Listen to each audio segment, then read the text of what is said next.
Welcome back to my channel. Today I'm going to review 1981's Halloween 2, which is a direct sequel to the original Halloween. It was released 3 years later. And after the first one, John Carpenter, who wrote and directed the first one, didn't see a sequel past the first one. The end of the movie, when Michael is gone after Loomis shoots him, that was the end of the movie and the end of the story. There was no more story, and according to John Carpenter, if you've seen interviews with him, he said many times he did not see a sequel past that one. He had no interest in doing one. Well, after Halloween, John Carpenter wrote and directed, Elvis, a TV movie about Elvis Presley, and then he did The Fog.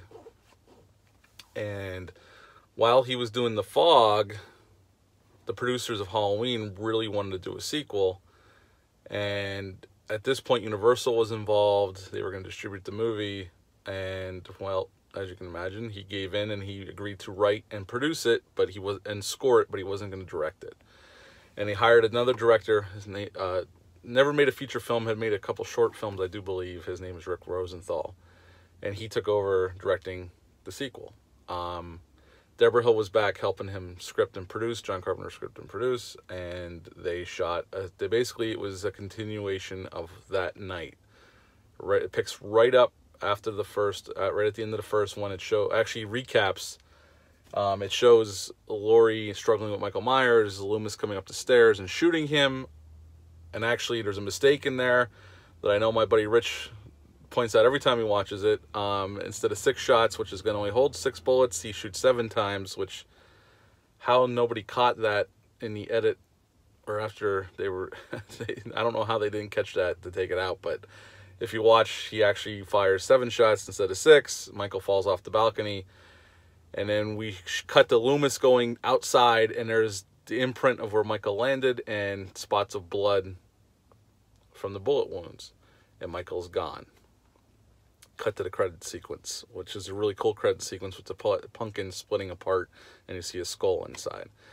I always like this movie because it's a direct continuation of the first one. In most slasher films, like Friday the 13th, the sequel didn't really have much to do with the first one, other than, Friday the 13th Part 2 really doesn't have much connection to the first one, besides Jason shows up and kills the girl that survived the first one, that cut his mother's head off. Nightmare on Elm Street 2 really doesn't have anything to do with the first Nightmare on Elm Street. But this Halloween 2 picks up directly after, and then we see Michael wandering the streets from neighborhood to neighborhood. He kills a girl. That's just kind of a random kill. But in the first movie, Michael Myers was perceived more of like the essence of evil. Like, he could be anywhere. He might be supernatural. We're not sure. We don't really get much background from him besides the fact that he killed his sister's young boy, and he was in an institution for a long time before he escaped. In this one, I'm going to spoil a lot of things here, considering the movie's been out since '81, and I've seen this movie so many times, it's hard not to talk about. They tie in why Michael's chasing Laurie Strode, and they say that they're brother and sister, which, if you've ever seen an interview with John Carpenter as well, he said he regrets that, and that was just a device that he used to get through writing the script. He said that was one of the most painful scripts he's ever written. He regrets that decision. He said Michael Myers is far more scarier if he's more of a force of evil and maybe possibly supernatural than explaining it that they're brother and sister, and that's why he's stalking her. In the 2018 Halloween, they kind of scrubbed that because they kind of ignored Part 2. Now, I like Part 2, but I see John Carpenter's point. It's kind of a useless plot device. It was an easy way to go. I mean, at the time, it's kind of be in vogue, especially with Star Wars and that, where he connected Darth Vader was Luke's father and Leia's father, and Luke and Leia were brother and sister. So it was kind of the thing. But the movie, Jamie Lee Curtis came back, Donald Pleasance, obviously. Charles Cyphers comes back as the sheriff, although he's not in the movie very long.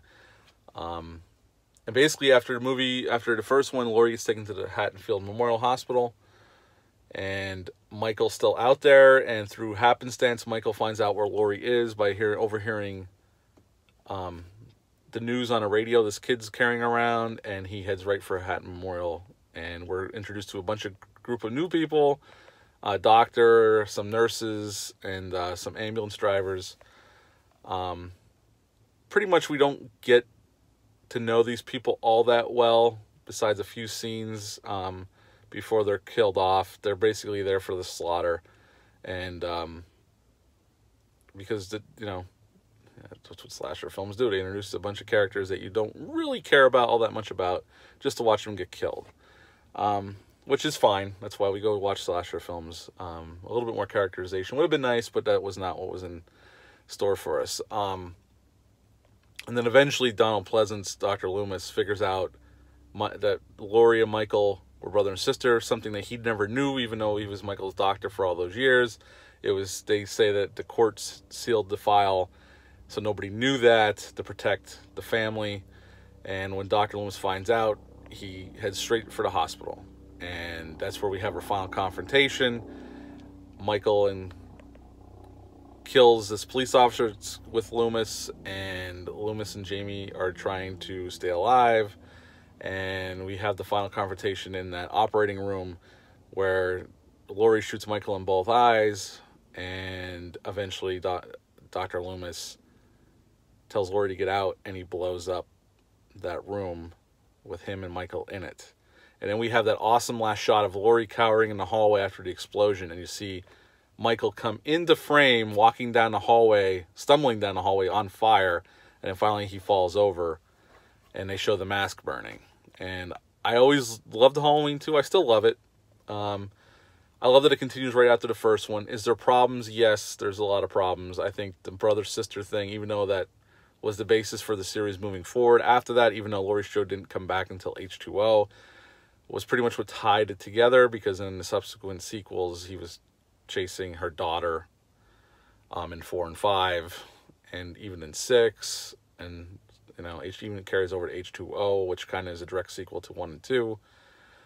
But I like it. There's a lot of good things in there. Rick Rosenthal used Dean Cundey as a cinematographer, so it looks very much like the original Halloween. Now, some trivia: when John Carpenter saw Rick Rosenthal's cut of the movie, Friday the 13th had come out since then, so had some other movies like The Prowler, which amped up the gore big time thanks to Tom Savini, who's brilliant. But the blood and the gore have really come into slashers by then, since Halloween had come out. And Rick Rosenthal kind of emulated Carpenter's movie by making it more about suspense than gore. And when Carpenter saw it, he was like, this just isn't, we got to amp up the gore. He felt pressured by the marketplace and what was taking place in the slasher genre at the time. And he actually went back and reshot a lot of the bloodier scenes that you see in the movie. Like the needle in the eyeball, the girl getting the needle in the side of her head, the girl getting killed in that house, that random chick in the beginning with the blood. That's all Carpenter going back and reshooting that, because he felt he had to amp up the gore, because Friday the 13th brought along the gore and what slashers eventually became in the 80s. So they had to follow suit. The other problem with Halloween 2, even though I really like the movie, is some of the characters are just there for the slaughter, which is fine. I'm more picky about that now as I get older, but it's still a fun movie to watch. I just watched it last night again. The acting's fine. The film's shot great. The ending is very satisfying, which Michael Myers was supposed to be dead. As we know, he comes back in part 4, and I've already reviewed part 3, and I spoke about how their idea was to carry on each year with a different Halloween-themed movie after that. Unfortunately, I like Halloween 3, but unfortunately the fans and the movie-going public didn't agree, and it bombed, and they went back to bringing Michael Myers back, which is fine. I love Michael Myers as a character. I love these films. Some of the sequels are better than others. Halloween Resurrection's a terrible one. I hate that movie. But Halloween 2 is a good sequel. It's nowhere near as good as the original, but I would give it a 7.5 out of 10. It's a good slasher film. It's well acted. Donald Pleasance is great, although he has a little bit more to do in the second one. The other negative is Laurie Strode, Jamie Lee Curtis, is basically confined to a hospital bed for 90% of the movie. Basically comatose. She has very little to do until the end, where basically she's just on the run from Michael until Loomis blows him up at the end. And that's pretty much all she has to do in the whole movie. So basically we spend most of the movie with these other characters that we just met that we really don't care about. I mean, they're fine, and there's some funny moments, and nobody's unlikable. It's just you don't care about them. You want to see what happens with Laurie Strode, and they do not focus on Laurie Strode not much at all, except for she's in the hospital until the end when Michael finds her, and he's after her, and she's trying to get away. And that's pretty much it. But like I said, I gave it a 7.5 out of 10. This is another one you feel compelled to watch it back to back with part one because it's so connected. It picks up literally right after the first one. They even recap the ending, like I said earlier. The gore is amped up. There's more blood. By today's standards, it's tame, but you could definitely see, compared to the first one to the second one, if you watch them back to back, it's a big uptick in gore and watching the kill happen. As in the first one, it was more, suggested, except for the knife and the guy that he puts to the door. But other than that, but it's a good slasher film. It's definitely one of the better sequels to some of the horror franchises. I definitely recommend it. That's it for me. Happy Halloween. Today is Halloween. Favorite day of the year. And if you like what you saw, hit the subscribe button down below. Leave a comment. Tell me what you thought of Halloween 2. And have a great Halloween. See yous.